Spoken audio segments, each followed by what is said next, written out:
You got to turn the mic on. So, okay, can you hear me now, Marie? Okay. Good morning, everybody. Let's go ahead and get started. If you want to, we could sit here and everybody's talk. We could jog, which is fine by me at this point. So, let's go ahead and get started. Just a couple of announcements for you. Of course, the exams actually looked pretty good. It was interesting to me because I told you before that I wasn't sure how much statistics I was going to be able to get from Canvas. And as it turns out, I was actually able to get more than I thought. But it does cut off after, I think it's like 500 students or something like that. So, but it was interesting to me, so I was keeping track of it. I was checking it periodically. So after the first, 60 or so students took the exam, the average on the exam was like an 81. And as more and more students took it, the average kept going down and down and down and down until the final crew Tuesday night, going in there at the last minute, like I advised y'all not to do. The final average on there was 73, which actually isn't too bad. I mean, I'd like to see it a little higher than that. That's actually not too bad. All I've done is look at the grades preliminarily. Because the only chance I've had to look at them was yesterday morning a little bit, and I had class all day yesterday afternoon. So today, after class this afternoon, I'm going to go back and I'm going to study the grades a little more. So I'll be posting a little more information today. There was only one question on the exam that was a troublesome question for everybody. And I have looked at that question a little bit, and I don't understand why. So I need to look at that a little more. I've got my TAs I told them about it, and I've kind of had them looking out as they talk to you guys, and I will talk to them after class today and see if they've shed any light on it. But I don't know why that one question was so problematic. But anyhow, the point of that is I'll post some more grade information either this afternoon or tomorrow on that. So look out for that on Canvas. Also on a related note, I told you we've been having some issues with Connect, and the grades on Connect are correct. The issue that we've been having is that it's not easy to get the grades from Connect into Canvas. That's the issue. The grades are correct. It's just getting them into Canvas. And we started work. It's kind of a McGraw-Hill mess up. And I had them in yesterday, and we started to work on it, and it was getting very cumbersome very quickly, and I started getting a bad feeling about it, because when I start messing with y'all's grades like that, I study your grades very, very carefully, okay? So I just started kind of getting it. It just wasn't feeling right. So I think what we're going to do, we may modify this later in the semester, but for the moment, what we're going to do is just leave the grades in Connect for the rest of the semester, and then at the end of the semester, just import them all in at one time. So we'll just do this once. I was going to do it every exam. So we're going to do that, and Kelly's going to put together a grade calculator Excel spreadsheet for you. So we'll have that posted in the next, to be safe, in the next week, probably the next couple days, but it's pretty soon. Post that on there, so that way you can just save the Excel spreadsheet and just dump your grades into that, and it will tell you where you stand in the class. Okay, so that's the way we're going to get around with that. Like I say, McGraw-Hill may talk me out of that later on in the semester, but for now, that's the way we're going to handle that. But like I say, I want to emphasize the grades are correct. All right, it's just a matter of getting them from Connect into Canvas. That's the only thing. So, all right, so we got that. We finished up Chapter 5 last time, so I have that homework posted for you. I extended the due date to Thursday, so it's due a week from today. Initially, it was due Tuesday, but I backed it up to Thursday. So that's on there. As soon as we finish Chapter 6, I will post the Chapter 6 homework. I don't know if we'll finish Chapter 6 today or not. I kind of doubt it, but we'll see how far we get. Okay, so be on the lookout for that. Also, on getting back to the exam for a second, a few of you have been doing this already, but if you want to go see your exam and see what questions you missed and all that kind of stuff, that's what the TAs are here for as well. So see the TAs, and they'll pull it up on the computer for you. Understand, again, 1,011 students, they're kind of getting overrun right now. So, if there's a lot of students up, we can't predict who's going to come up there and when they're going to come up there. All right, so you got to kind of work with us on that. But in fact, I think all three of them are going to be in today, right? Yeah. So by noon or so today, all three of them should be in there. Okay, so connect grade. Oh, also the one other thing I'm going to, and this is related to the grades on the exam, whether or not I curve the exam, I don't know yet. That's what I'm going to look at this afternoon. I'm going to look at that this afternoon. So I don't know whether I'm going to be doing that or not, but what I am going to do is I'm going to be posting an extra credit opportunity for you, and I will post that on Tuesday. All right, I was going to do it today. I haven't even had a chance to look at the material that we're going over today, let alone do an extra credit. So we'll have that posted for you hopefully on Tuesday, and you'll have the rest of the semester basically to do that. I mean, I'll probably cut it off like a week before the end of the semester because we need time to compile the grades and that kind of stuff. But you'll basically have the rest of the semester to do that. So more details on that on Tuesday. Okay, so other than that, just the standard ones. Be reminded videos will close next Thursday, 7 a.m. TA hours, 10 to 4:30, something like that, 10:30 to 4:30. Email us at ACG. I'm still getting a few emails here and there in Canvas. Don't email us in Canvas. We need to funnel the email into one common place, so email us at ACG3173. And I have had this continue to come up a little bit with the, I'm getting, in fact, I may be meeting with the TAs today. I don't know if we're going to do it today or not. It kind of depends on how many people are up there. But within the next week, I'm going to have a big TA meeting, and I want to get some feedback from them about some things. But one of the one feedback that I have had from them so far is on tutoring. And please understand, again, I know I've said it before, I'm going to say it all semester long, 1,011 students, all right? We gotta do things efficiently. They're there to help you, but before you go see them, that you need to make sure that you have studied the lecture, okay? Not just watched it while you're watching TV, but studied the book, okay? That's what it's there for, okay? The book is not optional, it's required. Okay, so you need to do those things, and if your question is about homework, you need to attempt the homework before you go see them. Okay, so if you go to them, and say, well, I understand how, accelerated depreciation does this, but what I don't understand is why that would lead to a lower return on assets. Okay, well, that's a good question. I mean, that's the kind of stuff. But if you go to them and say, well, I don't understand chapter 6, well, then they're going to say, well, what don't you understand about chapter 6? And then if you say, well, the whole thing. Okay.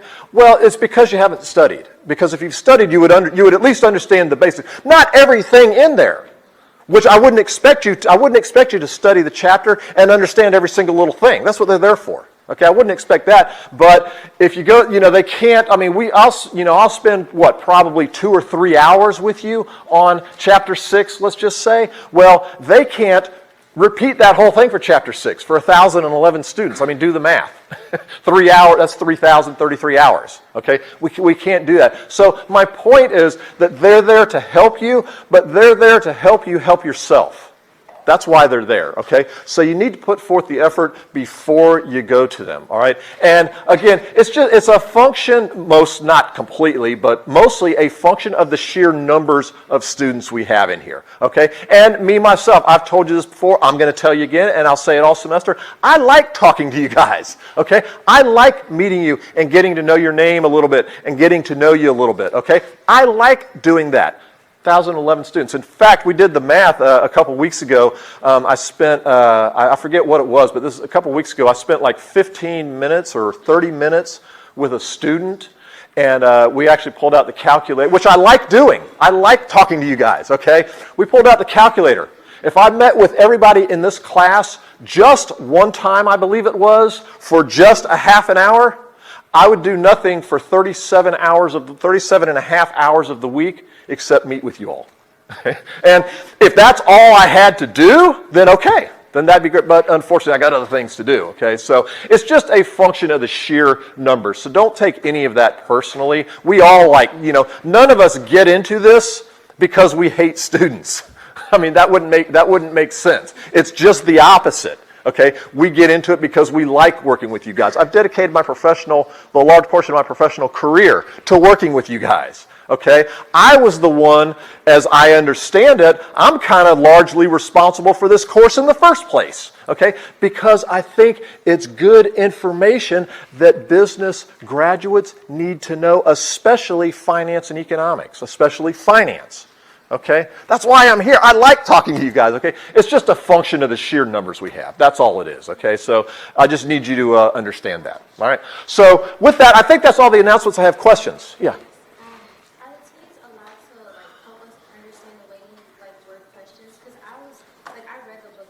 Uh-huh. Well, okay, yeah, the questions about how questions are worded and TA help and all that.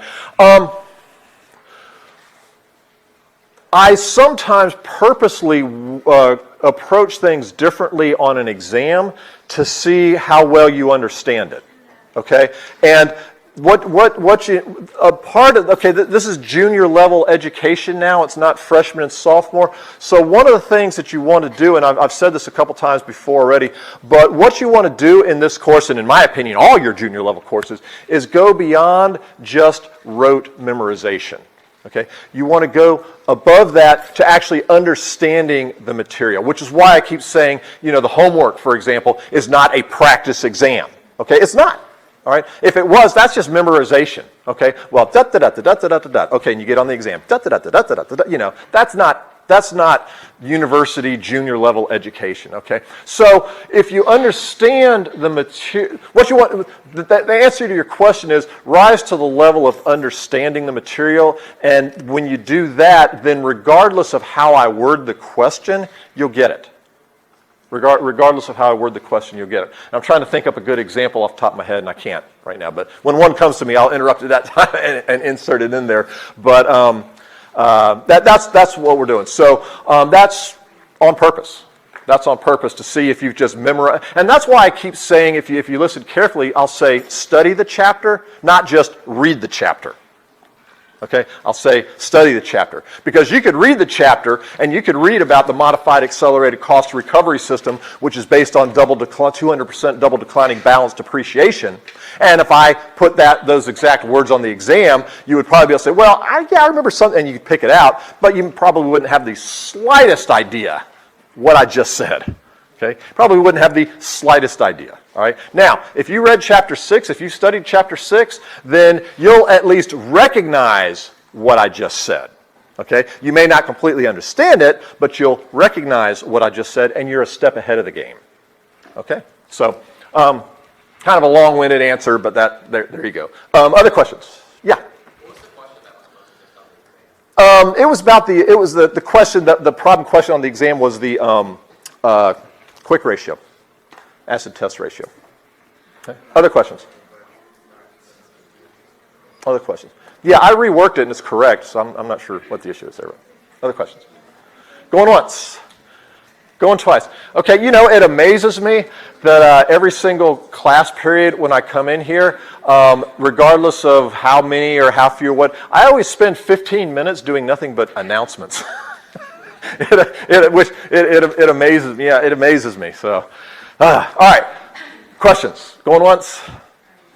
Twice? Okay.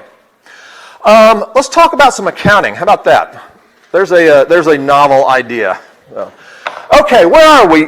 Last time we finished up chapter 5. So we've gone through the current assets. I showed you, was it Facebook? Because we're doing some financial statement stuff in the other class right now, and we're getting ready to leave that, but I keep getting them mixed up. Walmart, yeah, Walmart, thank you. Yeah, went through Walmart, and all but I think one of the line items on Walmart should now be pretty darn familiar to you. Okay, you should understand what it means, and you should understand some of the issues related to those line items. So in chapter 6, we're starting with property, plant, and equipment. Okay, long-term assets. I'm anticipating it'll take us this time and the next class meeting to go through it all. I don't know. We'll see. At the end of chapter 6, they give you a primer on time value of money. Okay, and that's going to be probably the first, dare I say it, real challenging part in this course, if you haven't had 3403 yet. If you've already had 3403, then it's going to be easy for you. But if you haven't had that yet, we're doing just a portion of time value of money, and it's a real struggle for me to kind of take something that's a little more complicated and just do a little piece of it. All right, so do yourself a favor between now and Tuesday and study that, but make sure you look at my videos on that, because I have some videos, and for their time value of money stuff, they use the tables on there, which we're not going to do. We're going to use the calculator. Okay, so make sure you look at my videos on that, and this is where the financial calculator comes into play, because if you haven't taken my advice and you don't have your financial calculator yet, you're behind. And you're going to be sorry when we get to the end of chapter 6. Okay, so just a heads up on that. I don't know. We'll see how far we get today. Okay, all right. So chapter 6, we're talking about non-current assets, which, as you know, are more commonly presented as property, plant, and equipment. Okay, and they give you some examples here of non-current assets, and usually property, plant, and equipment would be land, buildings, and equipment. The intangibles.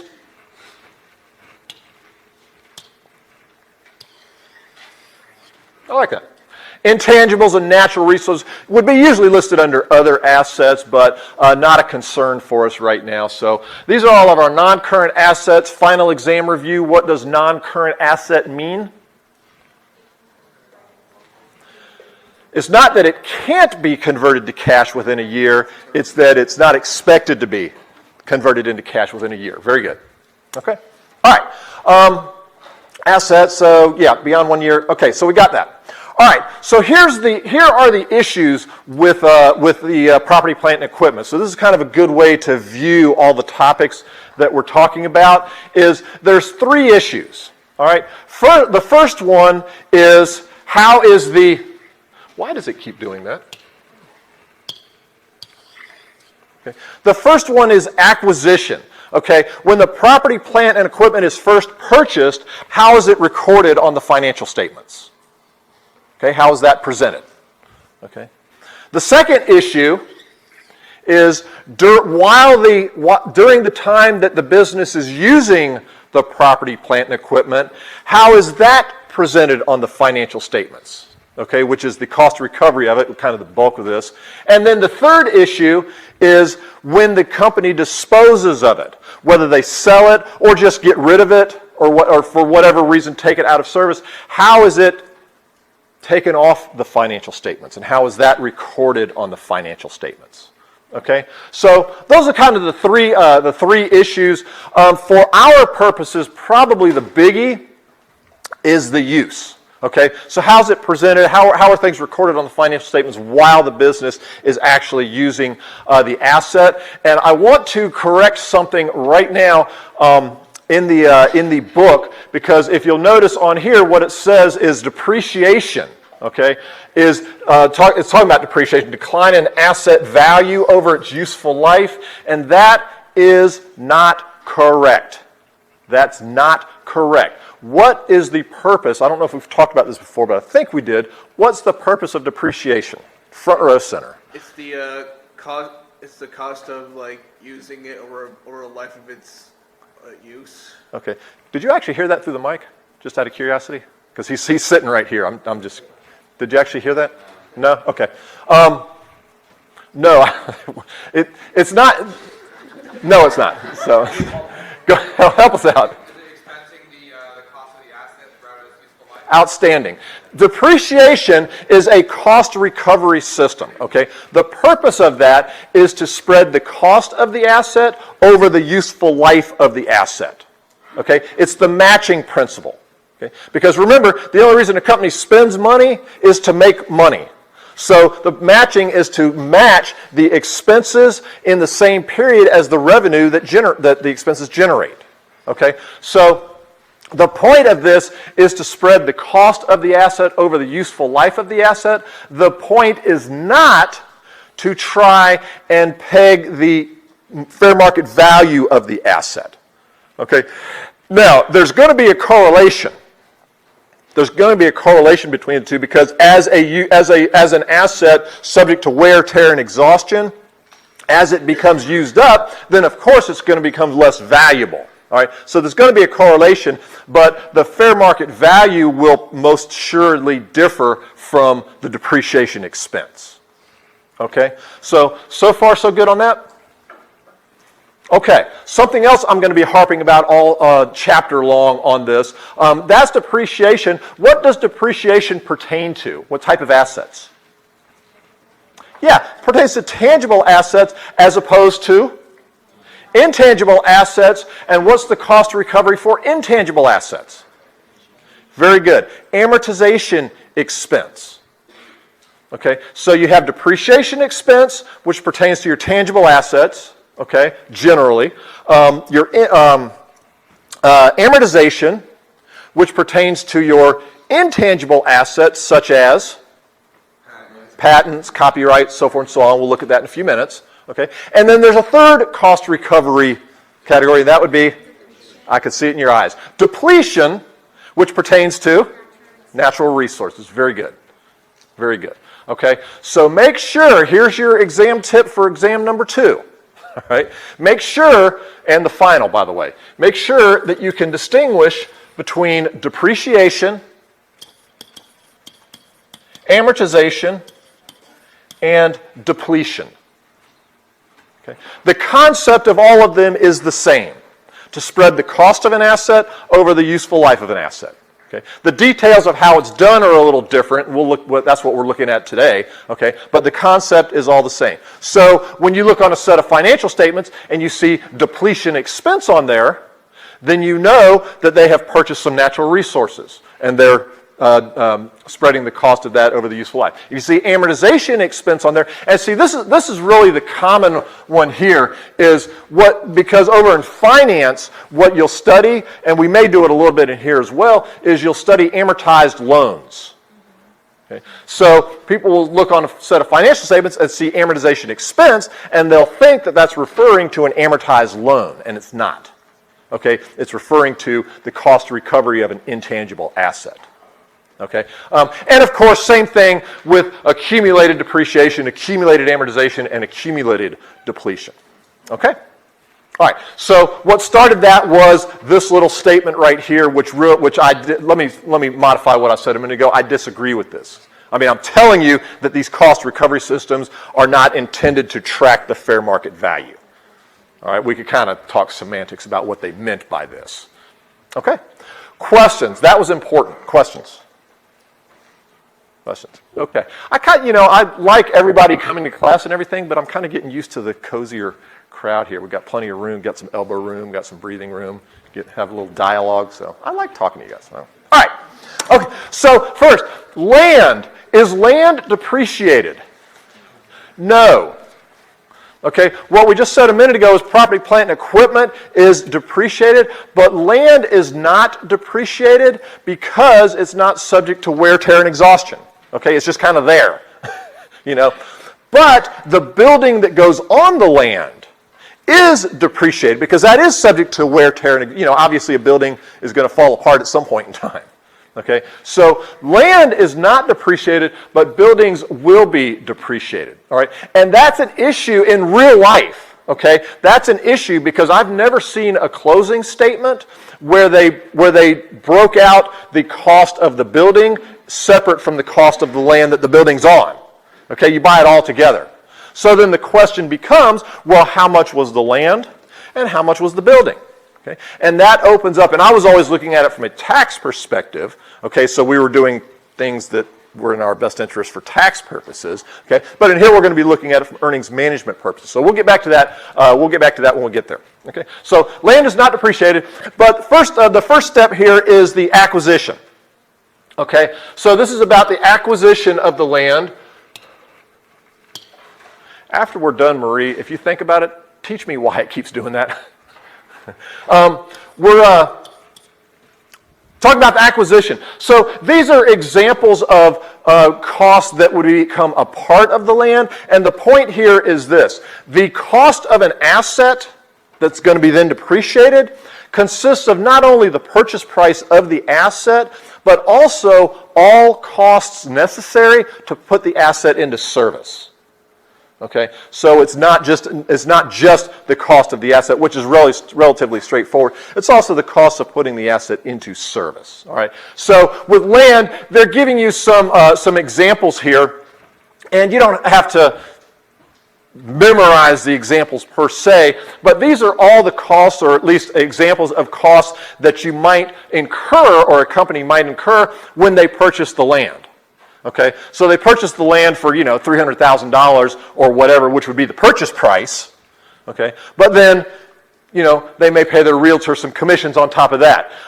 Title insurance, all right, they need to make sure they have a clean title on the property, so they're going to have costs incurred with that. The legal fees in drafting up the closing statements, having them looked over, so forth and so forth. And, several things. One of my buddies is actually in this business right here, where in fact, up in Seminole State College, he actually ended up not getting the job, but one of the buildings that they put up there, he was bidding on the job to get the land ready for the building to be built on it. Okay, so that's actually what he does. So just some examples of costs, and by the way, you do the title to make sure that there aren't delinquent taxes on there. And if there are, then you make sure that whoever owned the property before pays those taxes so that you don't have to pay those taxes. All right. So just examples of costs that would all be capitalized into the cost of the property. And what does it mean to capitalize something? And we'll talk about this a little bit more in a minute. What does it mean to...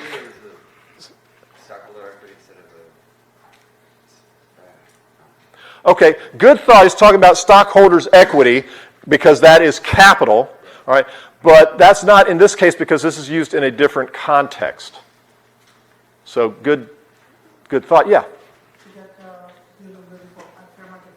No, not to get it ready for fair market value. Okay, to capitalize something simply means to record it as an asset, as opposed to expensing it. Okay, and we'll get back to this in a few minutes. Okay, but capitalizing something just means that you record it as an asset. Okay, so what they're talking about here is, let's say, I think a minute ago I said $300,000. Okay, so a company purchased a piece of land or agreed to buy it for $300,000, all right, and they're getting ready to record this onto their financial statements.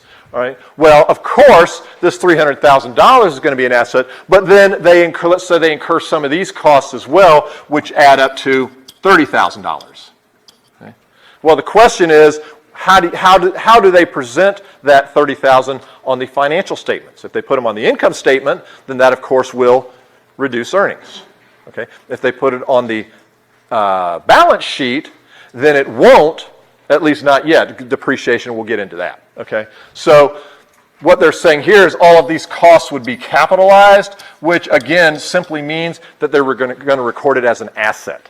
Okay. So what you would see on their balance sheet is the cost of land of $330. Okay. And there's a whole section on that, so we'll get back to that in a minute here. Okay. Questions so far? Questions? Putting on Do Not Disturb so I don't get disturbed. Okay. And actually, I've got it right here. So we just talked about it. I've got. In fact, let me make sure I covered all the issues. So capitalizing versus expensing. So yeah, the issue here. So capitalizing versus expensing. Okay. Again, simply means whether they're going to record it as an asset or whether they're going to expense it on the financial statements. The reason that's important for us as decision makers is because, well, for a number of reasons, probably the biggest of which is it's going to affect earnings. It's going to affect earnings. All right. So recording it as asset, expensing it, and questions about that so far? Questions? Okay. This is a big issue, all right? And you'll see this in your homework. You have a homework problem or two on capitalizing versus expensing things. And it's not always clear which one you should do, okay? So the general rule is this. If a company spends some money, all right? They're deciding, well, should it be capitalized or should it be expensed, usually like as repairs and maintenance, okay? Well, if the expenditure extends the useful life of the asset, or it increases the value of the asset. And this is, of course, significantly. I'm not talking about by $5, okay, or extend the life by 5 weeks, okay? But if it significantly increases the value in the asset or the useful life of the asset, then it should be capitalized. It should be included as a part of the asset. If it doesn't, then it should be expensed. And it'll usually be expensed as repairs and maintenance. Okay? And like I say, some are obvious and some are not. Okay? So, for example, your business owns this building right here. Okay? If you spend money putting a whole new wing on this building, should that be capitalized or expensed? Capitalized, obviously. Okay? Because that's going to extend the value of the building. If you have all the doors in the building painted, should that be capitalized or expensed? Expensed. Okay? So those are pretty obvious.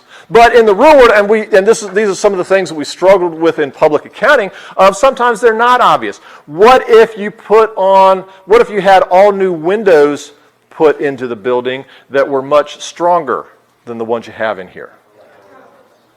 I would probably agree with you on that. What if you had all the doors replaced, not just painted, replaced? Yeah. We could start having conversations. Well, what kind of doors are they?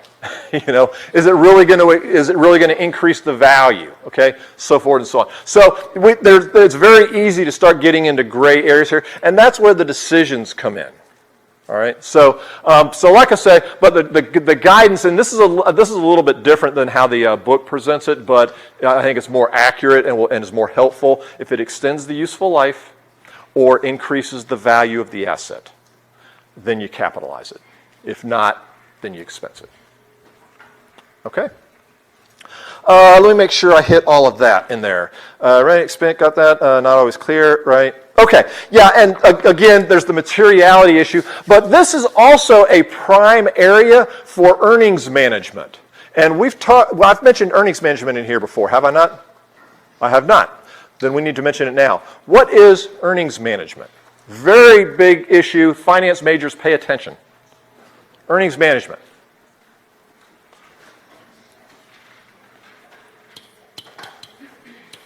Earnings management. Okay. Earnings management, usually what that refers to is a company trying to make their earnings look smoother. In fact, sometimes it's called income smoothing. All right. So let's say, for example, okay, so we got time and earnings. Okay, so we're talking about earnings per, in fact, let me just, earnings per share. Earnings per share. Okay, let's say that the company's real earnings per share are very volatile. Okay, so far so good? All right, so that's if they reported their earnings as they should, okay, then this would be the result. Okay, sometimes they have really good years, sometimes they have not so good years. Okay, what earnings management usually, not always, but usually attempts to do is to shift income and or expenses from one period into the next in an attempt to smooth out the earnings so that they're not as volatile. All right? Why on earth would a company want to do that? Absolutely, for investors. Okay? Because investors are generally more likely to invest in companies that have more predictable results than those that have wild volatility.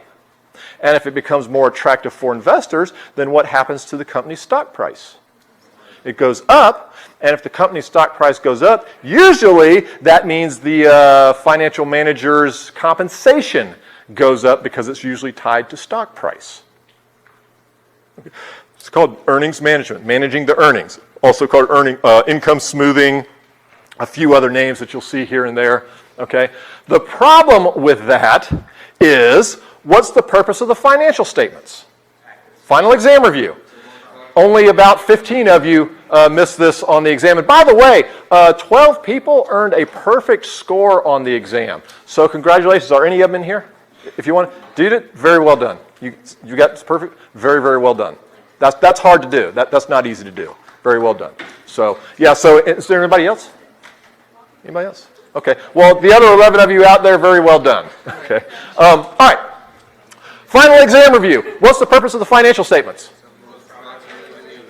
Yeah, it'll be on the final. I promise you. Did you get that? Center, perfect score? It's going to be on the final. He's not paying attention anymore. All right. All right.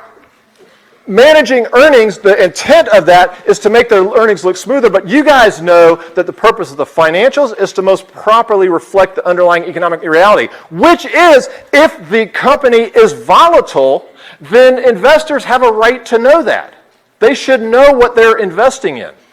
Okay? So to engage in earnings management is not GAAP, and that's why I'm bringing this up and calling it attention especially to finance majors, because in finance we tend to talk about this so often that we think it almost it's like it becomes a legitimate practice. Okay, and it's not. That is masking the underlying economic reality of what's really going on with the company. Okay, now does it go on? Of course it does. Of course it does. But is it right? No. Did you guys speed on the way here to class this morning? If you're like me, most of us did. Was that legal? No. Did we do it anyhow? So, is this something that's illegal or just... No, it's not. Well, it could be illegal depending on what they're doing. I mean, if they're engaged in fraud, then of course that's illegal. But no, the reason I thought is because this issue of capitalizing versus expensing is not always clear.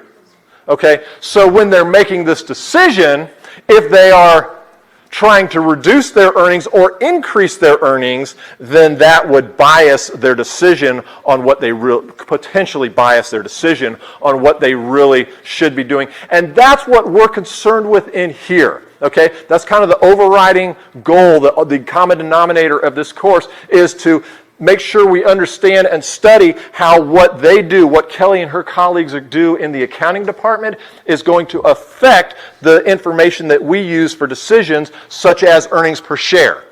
Okay, so they're the ones that are going to be struggling with increased value and all this kind of stuff, this blah, blah, blah, blah, blah. All right, well, if based on what they do, based on their decision, how is that going to affect our earnings per share? And in addition to that, we may not agree with them. We may not agree with them. Now, according to GAAP, all right, they may do what they're required to do under GAAP, but we might look at it and say, well, hey, but wait a minute, that's not going to extend the useful life or that should not be capitalized, that should have been expensed. Therefore, earnings per share are overstated. So while all the other investors are buying the stock because they've got this high earnings per share, we might be sitting there saying no, because that should have been expensed, that shouldn't have been capitalized in the first place. So while everybody else is buying, we're selling. Okay? Just an example, okay? And there were a couple other hands. Am I okay? Questions? Questions? Okay, I guess I got it. Good. All right, so that's how the subject of earnings management came up, but that's a very, very important topic because, like I say, it gets talked about sometimes so much that it appears like it's a legitimate practice when it is not. It's not illegal necessarily, but what they're doing is they're taking the gray area decisions within GAAP and saying, well, should we bump them this way or should we bump them that way to get the results that we want? Okay. All right, so let's see, where was it? So that's capitalizing versus expensing. Okay, so we're still acquiring some land here. This would, of course, be the entry that they would make. So in this example, straight out of the book, they're buying land for $250,000. So, and they're paying cash for it. So, of course, $250,000, the assets would increase by $250,000, and cash would be an asset decreasing by $250,000. So the effect on net assets would be potential exam questions. The effect on net assets would be 0. The effect on current assets would be not a loss, they would decrease, and the effect on property, plant, and equipment would be increase. Very good. And therefore would affect the respective ratios. Okay. All right, so that was the acquisition of it. Again, land is not going to be depreciated because it's not subject to exhaustion, wear, and tear.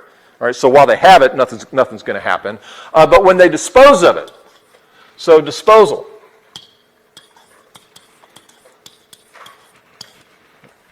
Okay. So in this example, they bought the land for $250,000, so 5 years later, they're selling it for $300,000. Well, how's that going to be presented on the financials? Well, of course, they're assuming I shouldn't say of course, but in this simple example, they're going to receive cash of $300,000. So cash is going to go up by $300,000. They need to take the land off of the books, and it's on there at $250,000. So that's going to go down by $250,000. And of course, they had a $50,000 gain on the sale of the land. And where would that go?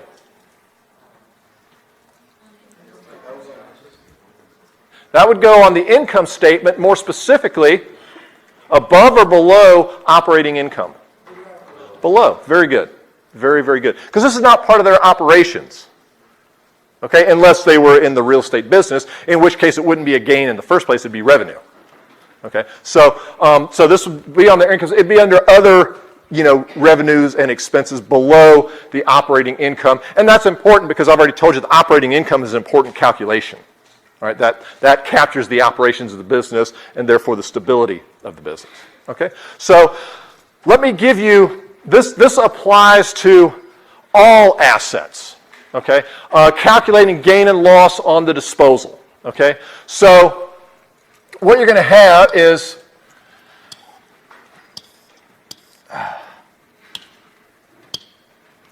whiteboards are easier. Okay, so say, in fact, let me say sales proceeds. Okay, so this is how you calculate the gain or loss on any asset. Okay, so it's going to be the sales proceeds. Sorry about that writing there. I'm struggling with the deal here. Sales proceeds minus the book value, okay, which is sometimes referred to as the basis. That's actually a tax. That's actually a tax term. But the sales proceeds minus the book value of the asset will give you the asset's gain or loss. Gain or loss. Okay? I think I'm reading your mind. Hang on one second. I'm reading your mind. Okay. The book value is, the cost of the asset minus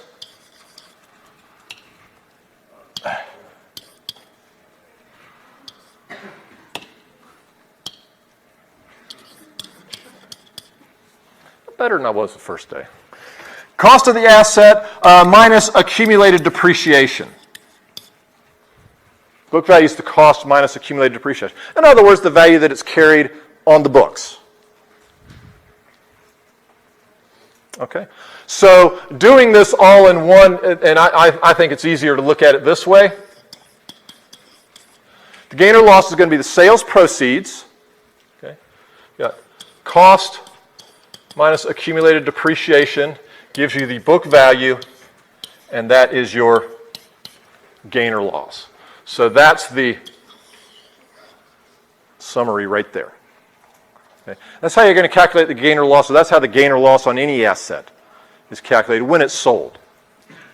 Okay. So what we saw in this one was it was sold for $300,000. The book value was $250,000. And therefore they had a $50,000 gain. Okay. Questions? That got your question, right? Yeah. Questions? Okay. Pretty easy. Okay. It's easy to do this. It's a little harder to calculate these individual numbers. Okay. All right, so let's see. We got that. We got that. Okay. All right, so next is buildings and equipment. So these are subject to depreciation because they are subject to wear and tear. Okay, so these are going to be depreciated. Again, the acquisition of it will include not only the price or the cost of the asset, but also all costs necessary to place it into service. For example, you running a business here in Florida, and you purchase a machine out in California. Okay. Well, that's all well and good, but out in California, it's not doing you any good. All right? So you got to have it shipped here. You got to have it set up and all that kind of stuff. All of those costs will become a part of the machine that is depreciated. Okay? So again, just some examples of the types of costs that you might incur or might not incur in the acquisition of property, plant, and equipment. Okay? So far, so good? Okay. Depreciation. All right. We already talked about depreciation, so here's the way I see it. They're kind of contradicting themselves, but this is correct. Okay, depreciation does not reflect the decline in value of the asset. We've already talked about that, but I just want to emphasize that point because it's a common misconception. All right, and the implications of that, going back to this, all right, the book value. So we're calculating book value right here. Okay, does this book value? Does that? It's so much easier to just write a marker on the whiteboard. You know. Does that book value, let's say the book value is $500,000. Does that mean this asset's worth $500,000? No. No, okay? That's the importance of understanding that depreciation does not reflect the decline in value. Okay? But again, there's going to be a correlation because what you're depreciating are assets that are wearing out. So of course they'll be less valuable over time. Okay, but whether it's straight line or more valuable in the beginning, you know, that's a whole different conversation. Okay. Questions so far? Okay.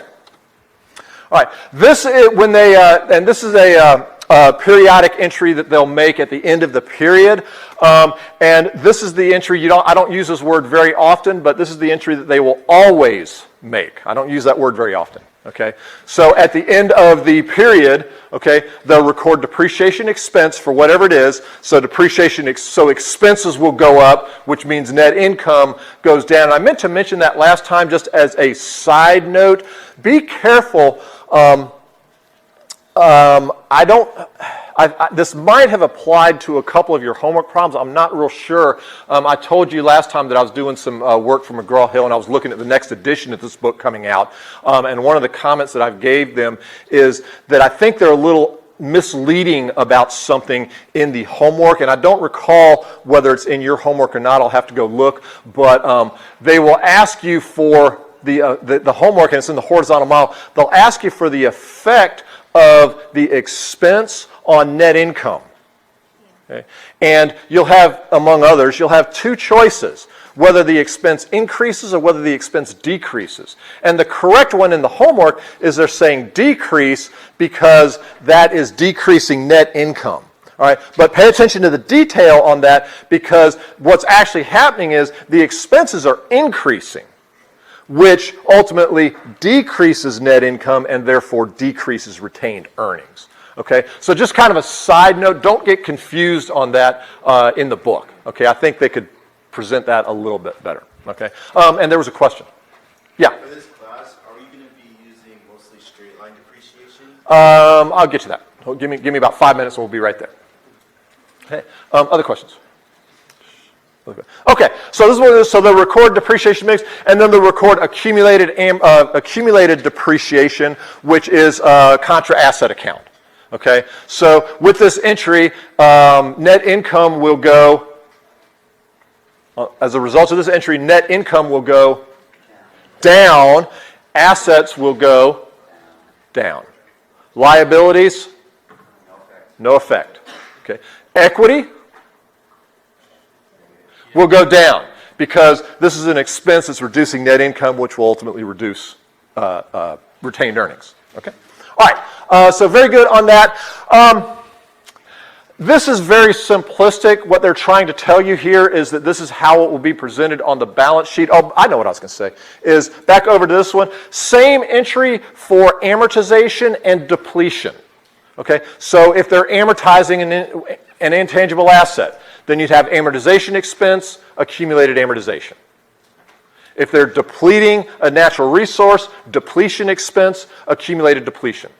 Okay. One of the things that you can expect on this exam is dealing with cost recovery other than depreciation. In other words, amortization and depletion. And that's on purpose, okay? I know all of you have had exposure to depreciation in your prior classes, okay? Very few, if any, have probably worked much with amortization and depletion, okay? And that's common on financial statements, as you're going to see in about 10 seconds here, because what I started to say was this is the simplified, this is the textbook version of how they're presented on the balance sheet, noticing that the book value here, okay, or net book value, if you like, okay, but there's usually not this much detail on there. Usually what you'll see is this. So this is for video crew, this is FedEx for 2013. So notice that on here we have our, see, I did it before it barked at me. Okay. So we have our property, plant, and equipment right here. They say property, plant, and equipment at cost, which they don't really need to say that because we know that, although things could be written down, but we'll get back to that. Okay. Property, plant, equipment, and cost. So they have all of their property, plant, and equipment listed right here. And then notice that on just one line item down here, they have accumulated depreciation and amortization. Therefore, you know that they have some intangible assets. They have some intangible assets on there that they are amortizing. Okay? But they don't have any natural resources. Yeah. Okay? And then that gets you down to net property, plant, and equipment. Okay? So this is kind of the textbook version.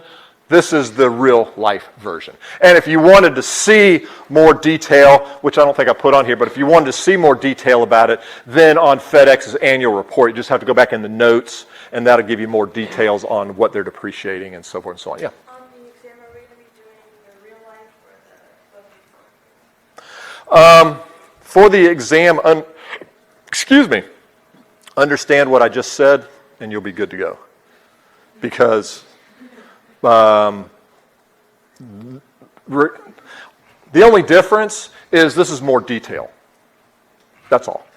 So I could get on the exam, I could say, what's the net book value of the buildings? Or I could say, what's the net book value of the truck? Or I could say, what's the net book value of their property, plant, and equipment? Okay. Make sense? Okay. Yeah. I always like that positive feedback. Other questions? Other questions? Okay. All right, so now depreciation methods, which was just asked about a minute ago. The two main depreciation methods are straight line and what's called declining balance. All right. This is a simplified look at depreciation. Depreciation can actually get very complex. What's the difference between straight line and with declining balance? Usually it's what's called double declining balance. What's the difference? Straight line is the same amount year after year. Okay, straight line's the same amount. Sorry, it's going to be more initially at the start. Okay. And over time. Yeah.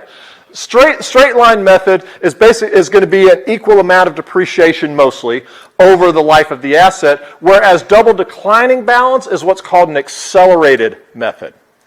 Okay? So under an accelerated method of depreciation, there's going to be more depreciation expense taken in earlier years. And you'll see all this in a minute. Less depreciation is taken in latter years. Okay? And I say more or less relative to straight line.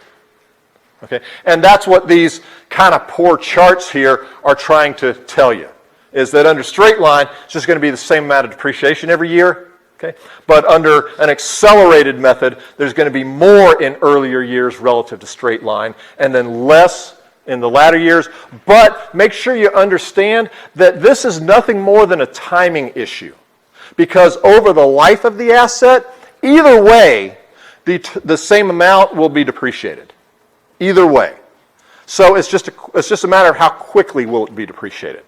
That's all. All right? And that would have implications for ratios in various years. Okay? All right, so far so good? Okay, and the next one on here, yeah, this is I haven't actually verified this, but based on experience and everything, I believe this. What they're telling you here is that by overwhelming majority of the companies use straight line depreciation, which is why it's what we tend to focus on. Would that always be appropriate? No, not necessarily, because what we're trying to do is properly reflect underlying economic value. So if you had an asset that was, or a company had an asset that was used up more in earlier years than in was more productive in earlier years than in latter years, then really an accelerated method would be more appropriate. Okay, something to understand about depreciation. Now we're talking about GAAP depreciation here, not tax depreciation. We're gonna look at tax depreciation briefly in here, but understand what I'm talking about right now is depreciation for financial statement purposes. And under GAAP, okay, companies can actually use any depreciation method that they want, as long as it's reasonable and consistently applied. Okay, reasonable and consistently applied. They can actually use any method that they want. So whatever most properly reflects the underlying economic reality of that asset is the depreciation that they should use and that you should use in your business. Okay. Again, what most of them use is straight line. Okay. They've got units of production, which is really more natural resources, and then your declining balance. And usually it's double declining balance. We're going to get into that in just a second. Okay. And then others. All right. If you want more experience on that, they're having Meet the Firms this afternoon. So if you want to go talk to the nerdy CPAs like I used to be and like Kelly's going to be, they're all congregated. Where is that anyhow? Do you know? Pegasus Ballroom. Okay, we think it's in the Pegasus Ballroom over there. So if you want to go talk to a bunch of CPAs, go over there. But I didn't really think that would apply to any of you in here. Yeah. Nick, right? Yes. Nick. The accelerated method is essentially just the reverse of the declining balance, correct? Essentially from No. No, declining balance, his accelerated method is not just the reverse of declining balance. Declining balance is actually a type of accelerated method, but not the only one. Right. So, but it's the most common. And like I say, my experience, usually the declining balance is a double declining balance, which we're going to talk about in, we're getting right there. Okay. Other questions? Okay, I'm sure you had this in your other class, okay, but as a reminder, and by the way, one of the reasons this is important is because I don't think I've ever seen a set of books that did not have depreciation on it, okay? They may not have amortization, they may not have depletion. I don't think I've ever seen a set of books that does not have depreciation on it. So when you're running across financial statements, you're almost guaranteed to have to deal with depreciation, and when you're running your own business, you're guaranteed to have to deal with depreciation. And that's going to affect your earnings, understanding that there is no cash changing hands. Okay? So this choice that the company is making right here is just an accounting exercise that's going to affect earnings, but there's no cash changing hands. Okay? There's no transaction happening. All right? Okay, so straight line depreciation is calculated this way. I'm sure that you remember this from your prior classes. But what I want to point out to you is even in this simple concept, okay, well, we have the cost of the asset, all right, which we've talked about the issues there because there are issues of capitalizing versus expensing various costs related to that asset. Okay? And the problem there, because what I said a minute ago is that if you expense it, then net income is going to be lower, right? Well, note that even if you capitalize the expense from a few minutes ago, income is still going to go down because that's going to become part of the cost that's depreciated, okay? So income is going to go down either way. It's just a question of by how much. You know, if it's depreciated, it's not going to go down all that much, all right? So we've got issues related to cost. To calculate the depreciation expense each year, it's going to be the cost minus the estimated salvage value over the estimated useful life. But notice our words here. Like I told you day one, actually it was day two, the financial statements are just an estimate of reality. That's the best they can do. Okay, it doesn't mean they're bad, it doesn't mean they're not useful, it's just the best they can do. And here is yet another example. Okay? You buy, a building, okay? Estimated useful life of 30 years. Well, first of all, how do you know that? How do you know that it's going to be 30 years? Maybe, is it going to be 25, 35, 40, 50?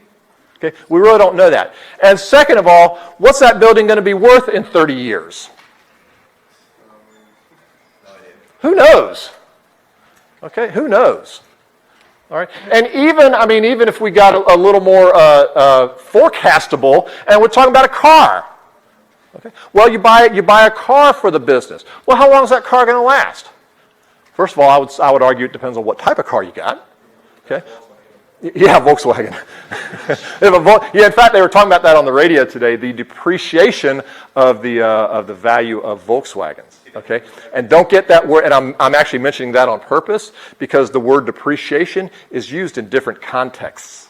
All right, what they were talking about on the radio was the depreciation of the value of used Volkswagen cars. Okay, but that's referring to the value. That's not what we're talking about here. What we're talking about is the financial reporting of spreading the cost of an asset over the useful life of an asset. So that's a good point, but I'm actually saying that on purpose. But yeah, so you buy a car. How long is it going to last? 4 years? 5 years? 7 years? You really don't know. And at the end of that, what's it going to be worth?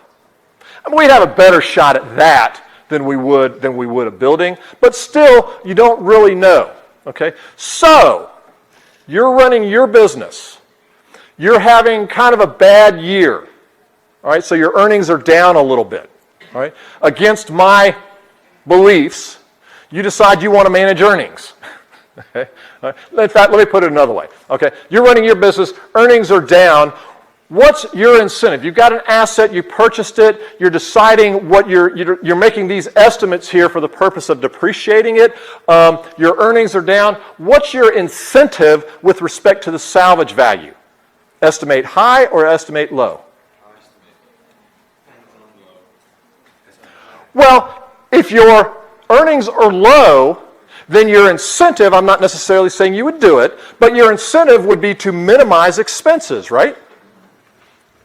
So your incentive is to minimize expenses. Therefore, with respect to the salvage value, would you estimate that, would your incentive be to estimate it high or low? No. High. Because the higher the salvage value relative to cost, the less that's being depreciated every year. I love it when I see the light bulb go off. Okay? That's why I do what I do. I like talking to you guys. I'm going to say it all semester. I like talking to you. I can't with 1,000. But estimated salvage value high, therefore the expense would be lower. That would be your incentive. I know none of you are going to do that because you know what you're supposed to do. But everybody else out there, okay, that's their incentive, is to estimate that high. Similarly, what's your incentive with respect to the useful life? Estimate it high or low? High. Because the longer the useful life, the less expense you're taking each year, and therefore the higher your net income. Does that make sense? Okay, that thought process is what we're doing in this course. Okay, I'm going to be reminding you of that all semester long, because that's what you're doing on the homework. When I ask you questions like, well, if you estimated your salvage value at this versus that, how's that affecting return on equity? Or debt to equity ratio, or whatever. Okay, that's the thought process that I'm making you go through. Okay, because that's what we're doing as decision makers. All right, they're the ones that are going to be wrestling with this. They're the ones that are going to be dealing with depreciation schedules and the software and what kind of depreciation. They're the ones that are going to be crunching all those numbers. What we want to know is whatever it is they do, how's that going to affect our information? Okay, and this is a prime example of that. So in this one, let's see, they purchased an asset for $50,000, estimated 5 years, residual value $5,000. So generally speaking, they would take depreciation expense of $9,000 per year. Now I say general because notice in this case, they purchased it on December 31st.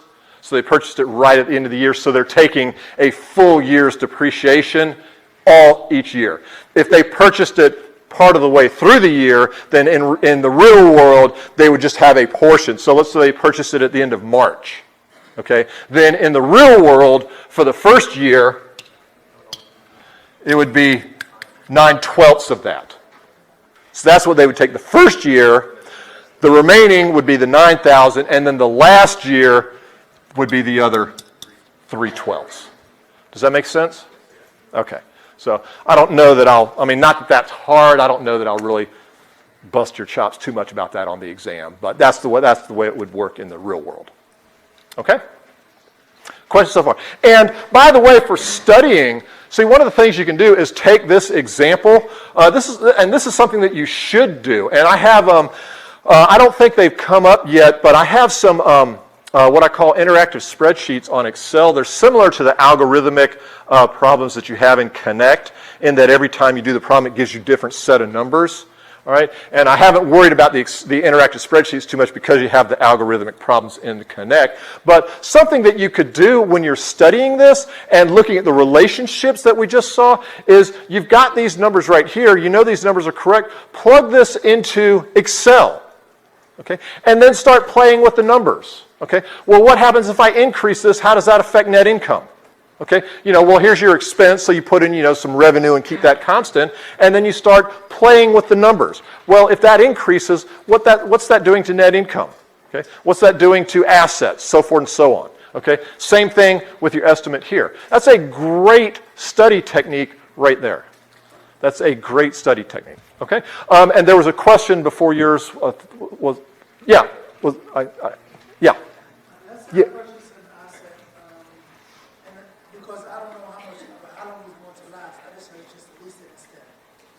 We're getting to leases. Hold that thought. Leases are a whole different animal. We're getting there. So don't go away. Yeah, there was another question. Yeah. What I was saying was, this example they have on here, they purchased it December 31st. Therefore, they took a full year's depreciation over the entire life. What I had said was, suppose instead they purchased it at March 31st. So 3 years, January, February, March, 3 years have already passed. So the first year of depreciation, they would actually only take 9/12 of the 9,000. Then they would take the 9,000 throughout the life, and then at the end, the final year would be 3/12 of this 9,000. Okay, make sense? Okay. Other questions? Other questions? Okay, very good. All right, so that is, and here's your depreciation schedule for straight line. So notice, so we got depreciation expense, which of course would be on the income statement. So that would affect net income. Accumulated depreciation. So this is the entry here, but this is what would be on the balance sheet. Would be the accumulated depreciation. And notice their wording here, net book value. So this is the net book value of the asset throughout the life. Okay? Because what you're going to see on the financials is the 50,000 minus the accumulated depreciation. Okay? So that's a prime exam question. Okay? Given this scenario, what would the assets book value be at the end of 2014? Answer, 41,000. Okay? At the end of 2016. And with straight line in this simple example, it would be easy to figure out any year. Okay? Because they're just simply taking 9,000 a year. So you multiply 9,000 by however many years and you're good to go. Okay? All right. And notice that at the end, what it's depreciated down to is the book value, or excuse me, the salvage value of 5,000. So far, so good?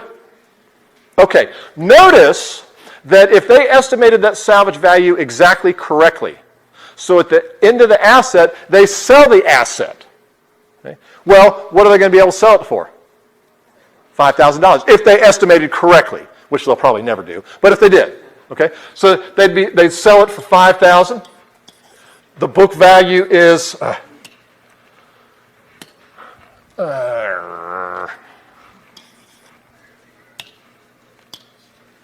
the book value is 5,000. So the gain or loss would be 0. Okay, that's the formula we just went through a few minutes ago. So to the extent they're not correct about this, if they sold it for 8,000, then they'd have a gain of $3,000 that they'd record that last year. If they sold it for $2,000, they'd have a loss of $3,000. If they simply disposed of the asset, hey, this thing's a piece of junk, and they stick it out by the curb, okay, then it's still the same calculation. It's just the sales price would be zero. So they would have a loss of $5,000. Yeah. Okay, I think I might have a slide of that coming up, but while it was on my mind, I addressed it right now. Questions? Questions? Okay, so that's straight line. Let me catch up and see where we're at. Straight line, straight line, straight line. They give you a nice little chart. If that does something for you, that's great. If not, doesn't do a whole lot for me either. All right, the intro, so straight line, straight line. The other most common is declining balance, and usually it's what's called double declining balance. Okay, double declining balance, affectionately known as DDM. Okay, and it's called double declining balance because you're simply using twice the rate of straight line. Okay, so, and I think what I'm about to say is a little more clear than what's presented here. Under straight line, what we just did was depreciate the asset over 5 years, right? Okay, so the depreciation rate was 1/5, all right, over 5 years, which is 20%. Okay. So far, so good? So that's just another way of saying what we just did. Okay, instead of dividing the cost by 5, we can multiply it by 20%, and we still get the 9,000. Okay, so same thing. Double declining balance gets its name because it's taking this 20%, and you're using twice that, so your depreciation rate is 40%. Okay, there are other declining balances. I mean, they get crazy, particularly in the tax code, they get crazy with this stuff. 150% declining balance, 125%, 175%. I mean, they go nuts with it. Okay, but conceptually, it's very simple. Okay, double declining is 2 times 20%. If I wanted to get real ugly with you on the exam and I said 150% declining balance, then it would just be 1.5 times 20%, so forth and so on. Okay, so that's the intro to double declining balance. We will pick up at this point on Tuesday. Okay, so this is where we'll pick up on Tuesday. Okay, questions? Questions? Going once? Going twice? Okay, great class today. I'll be posting some more great info either this afternoon or tomorrow morning. So have a good rest of the day, and I'll see you on Tuesday. Quick question.